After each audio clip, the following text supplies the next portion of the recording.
Assalamu alaikum dear students. Today we will learn some advanced features of HTML5 in forms, starting from the topic of HTML forms. Just for refreshing your knowledge, we already discussed some input and selection controls including text box, radio buttons and drop down list, etc. while studying in HTML forms. Today is a brief introduction to some of the attributes that have not been used in HTML4.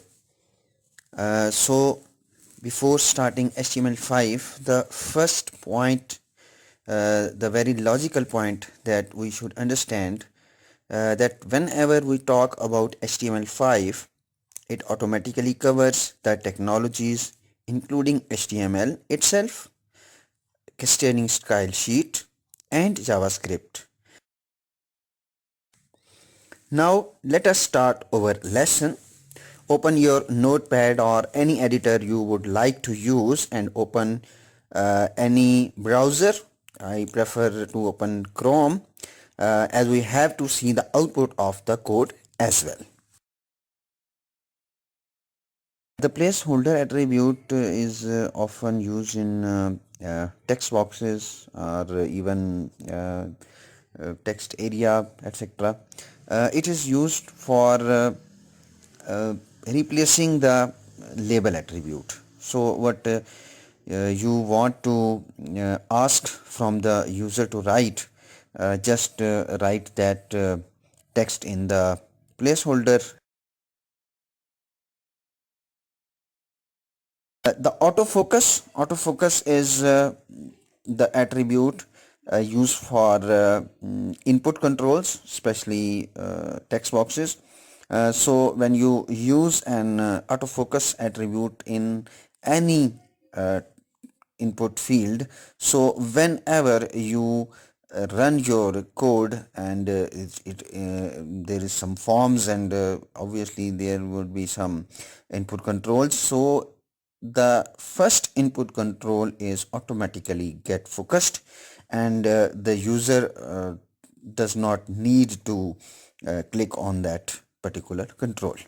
Next attribute is disabled. This attribute is used when we want to restrict the user to access a particular control, especially when we talk about the text box control, so the user can't be able to change the value.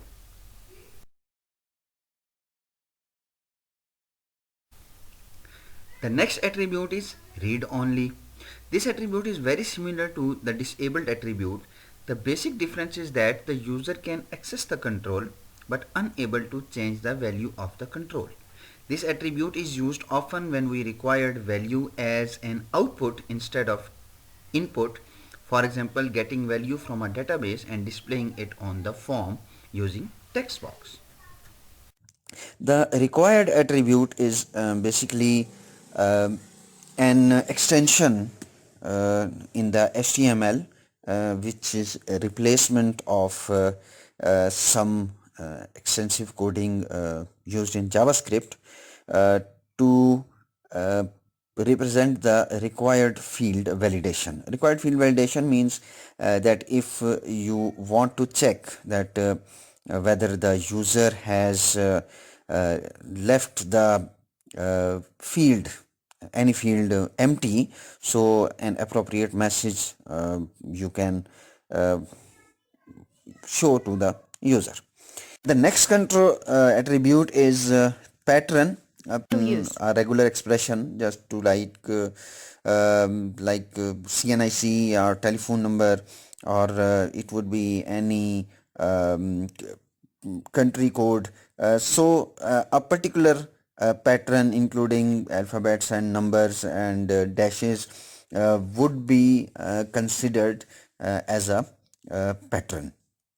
So if we use input type is equal to text and there is no pattern, so we can't restrict the user to over desired writings.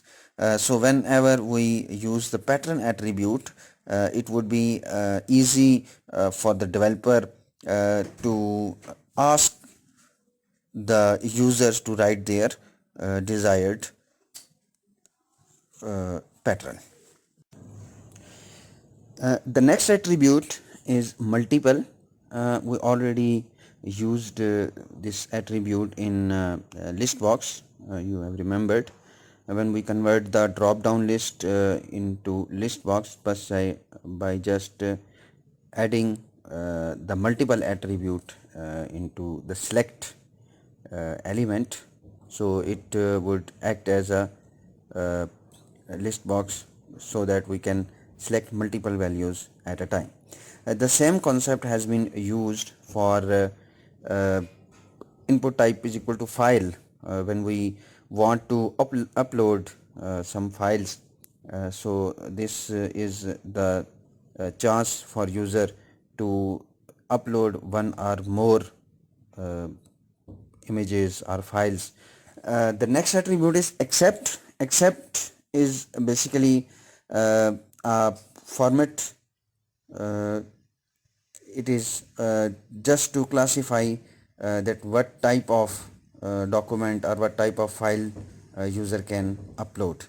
uh, Except equal to audio, except is equal to images or video. This enables the user to actually upload the actual content which is the requirement of the web page. Uh, Next is the input type is equal to color. This is very simple.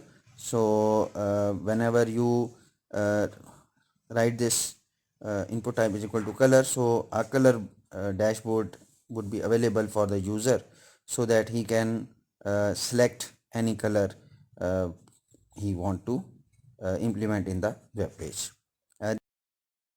The next element is input type is equal to search. This element is used to make a text box so that even if a user want to search some text in the website, he can use this search box. This is the short introduction to HTML forms including HTML5. So next lecture would be on semantic elements.